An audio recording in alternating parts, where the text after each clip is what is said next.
د لندن زړه دی. د کرسمس د اختر در مخه دلته خلک د چکر دپاره راځي. زیاتره عربان دلته لیدل کیږي. د اروپا څخه هم خلک راځي. د ټولو دنیا څخه خلک دلته راځي چې دلته د کرسمس څراغونه وګوري. څومره چې څراغونه ډېري او غونډې د خلکو جمع جوش ډېر یي.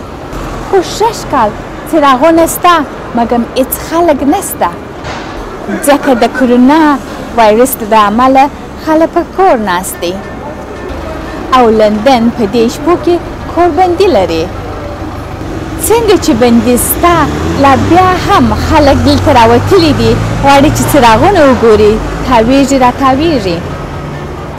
ټوله دوکانونه بند دي خو ځینې دا ټیک اوی رستورانونه چې دي هغه خلاص دي.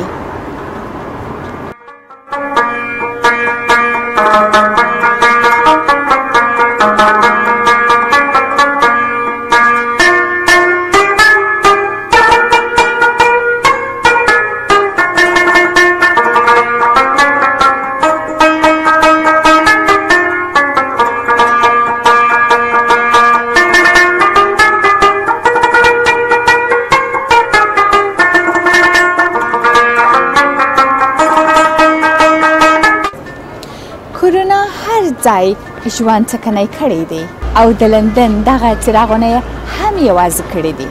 نایا ترزي، سیمنیز، سنټر لندن.